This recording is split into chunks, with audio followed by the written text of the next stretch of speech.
نحمده ونصلي على رسوله الكريم أما بعد فأعوذ بالله من الشيطان الرجيم بسم الله الرحمن الرحيم Assalamu alaikum wa rahmatullahi wa barakatuh. Now in the previous lesson we have looked some preposition particle, and in this lesson we would conclude all the preposition particle. So we will be looking at some more preposition particle, and then at the same time we would be looking at the preposition phrases as well. So during those preposition particles lesson we have also looked at all the preposition phrases as well. Now the next particle is fi. Fi means is in or at. And this fi can be used as a detached preposition, and it can also be used as an attached preposition. So I will give you the example of those. When it's used as a detached preposition, you would see it as a separate entity like that, which is fi qulubihim. So it is standing on its own. While when it's used as attached preposition, it will attach itself to that thing, and mostly that thing is the pronoun. And you can see it in this example where it says that fiha, fi basically is attached to that pronoun ha. So you can see that it makes it fiha. And the verse is from Surah Al-Baqarah, chapter number 2, verse number 39, which says that وَالَّذِينَ كَفَرُوا. That means وَالَّذِينَ, and those people, kafaru, those disbeliever, وَكَذَّبُوا, and they deny, بِآيَاتِنَا, or signs, أُولَٰئِكَ, and those are the one, Ashabun Nari, of the companion of the fire, hum fiha, and they will be in the fire, khalidun, forever. Now it's clear from this verse, that means those people who disbelieve and deny the signs and the verses of Allah, they basically would go to the fire, the hell, and they would there abide forever. So it's not a one-day game, it's forever. And that's what you can see in this translation as well, that they will abide therein eternally. Let's take another example of the fi. And for the ard, we say that ardu. And if I say the ard, it will become al ardu. And let's apply the fi on that one. It will become then fi al ardu.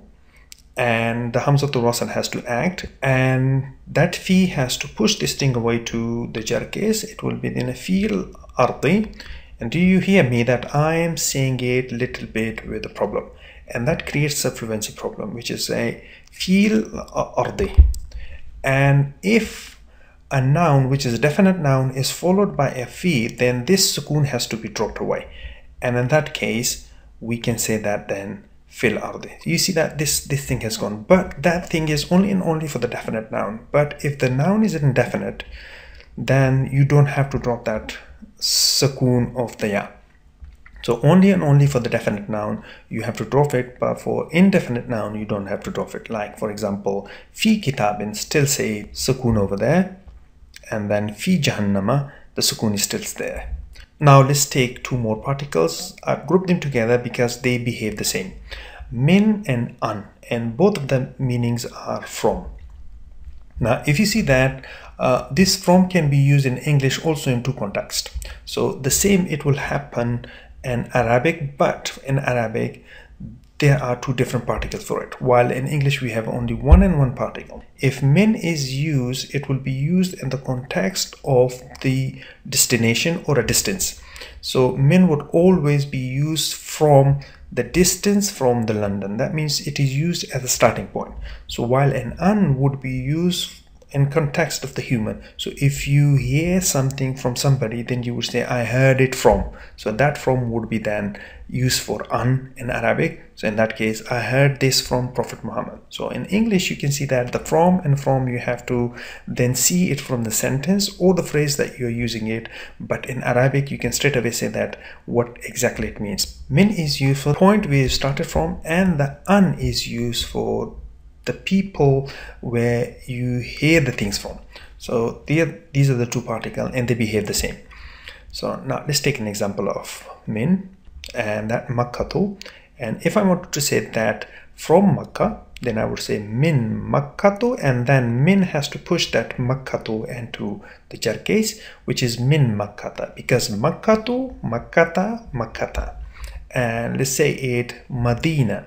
So Medina is written as Al-Madina too, because Medina is any city in Arabic. So if you want to say that specific Medina, that specific city, then you would say the Al-Madina too. Now just apply the min on that one. It will be from Medina, and it will be min al-Madinatu. So it will then push this thing away to the jar case. It will be then min al-Madinati. Now one more thing you need to remember at this point is that whenever a sakin letter joins something, then that goes to the kasra. So if that was something else, then this sakin letter should be a kasra. But in case of the min, which is the noon sakin, whenever joins with the following letter or a noun, then it will take fatha. So this is an exception. So in case of the min, the noon sakin will get the fatha. So it will be then min al madinati. Now let's take example for the an, which will be then Abu Huraira. We use it Abu Hurairata, or we can say that Abu Huraira. So if I wanted to say that I heard this from Abu Huraira, then I would be using an in that case, not min. Min is used for the distances, while an would be used for the people. So an Abu Huraira. Now we know that the Abu is basically a special noun, where when you go to the jar case, it would become Abi. So this one would then become an Abi Hurairata. Now let's take an example from the feminine case as well, that Aishatu. And when you put that an Aisha, that means you heard it from Aisha. Then in that case, you can say that an Aishatu, and it will be an Aishata. Let's take another particle, which is then ila. Ila is used for the end point. Now you have used the from, which is min, for the starting point. Ila is used for the end point. That means to, towards, or until.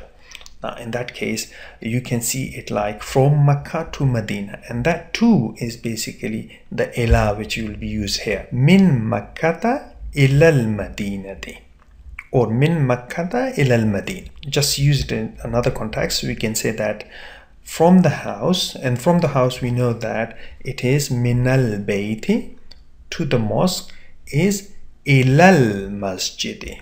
So it will be all together as minal bayti ilal masjid, or we can say that minal bayti ilal masjid. Let's take another particle, which is ala. Ala means on the top of something or at something. So that means on, at, over something. And then the example is chair. And if I want to say chair, the chair, then it will be al kursiyu.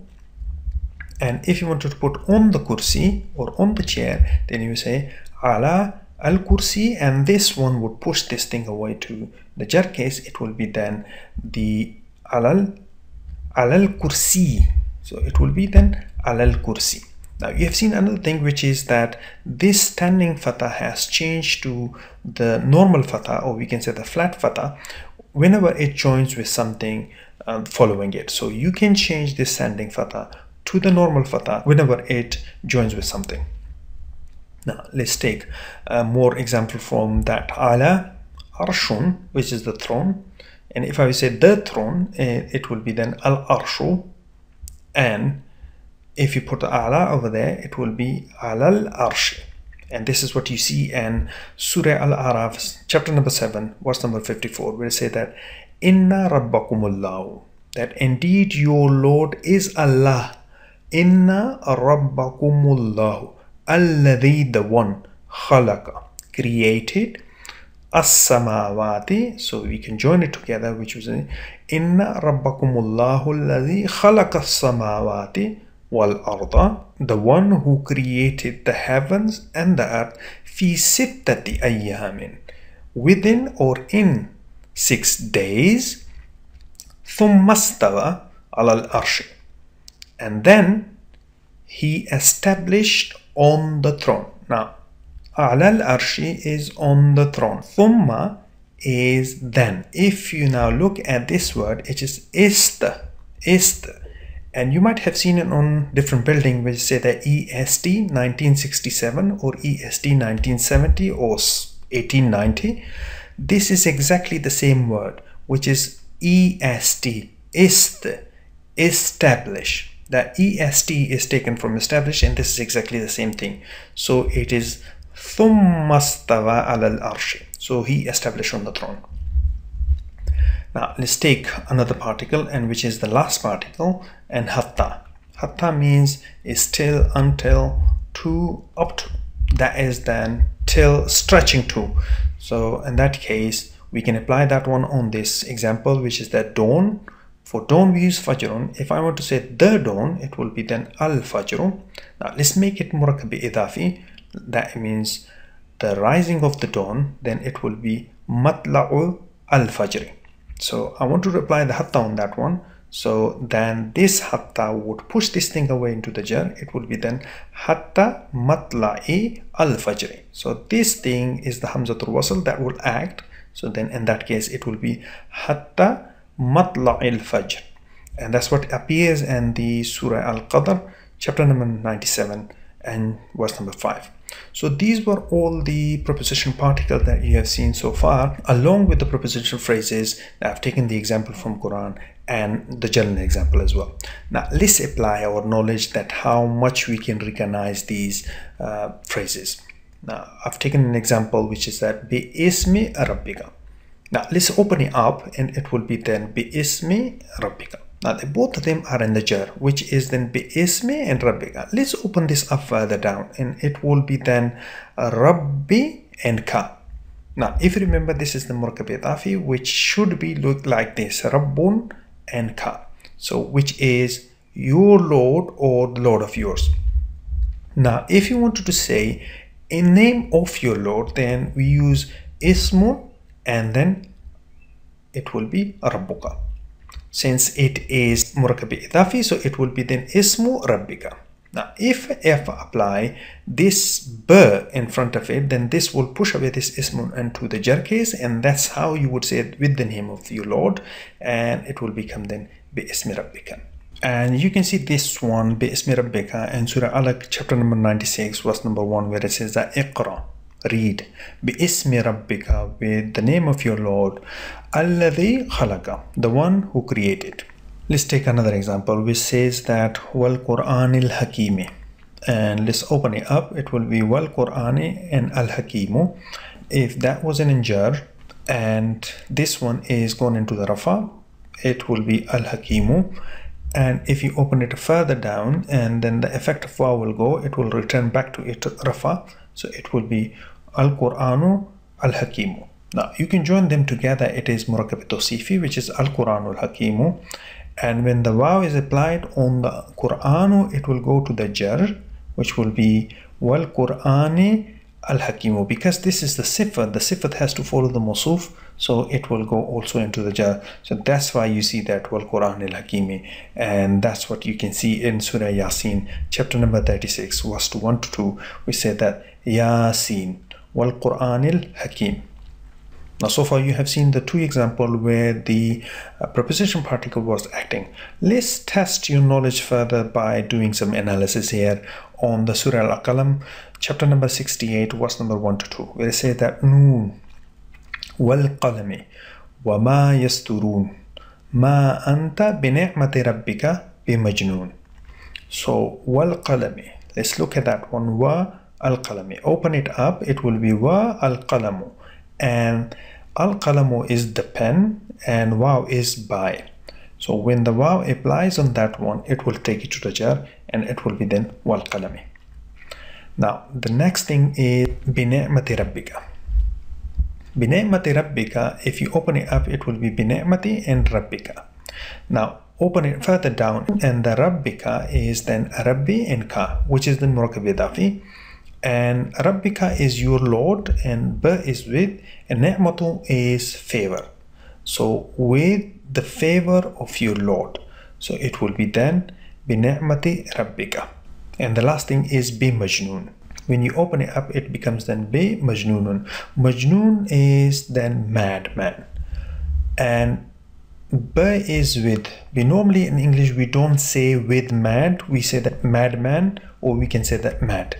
So when you apply that one on there, it will become then bi majnun. Yasturuna, if you look at that yasturuna, just take that ya out on una over there.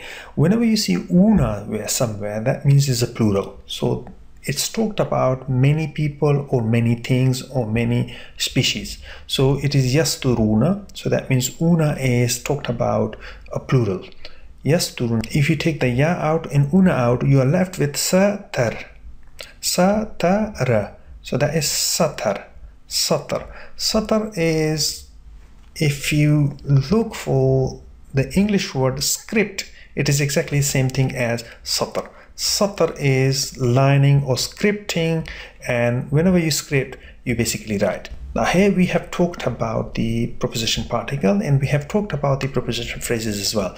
Just before concluding the lesson, I want to bring into attention something about the preposition. Now normally when you look in the English, the preposition also changes the meaning when you use with different words. So for example, look at. If you look at the at, which is a preposition, or for, then when they are joined at something, then they have a different meaning. Look at, look for has a different meaning, and these kind of a prepositions are called as dependent preposition. Similarly, in Arabic, they are also dependent preposition, that the preposition would change its meaning when it's used in a different context. So we will see them later on in some lesson.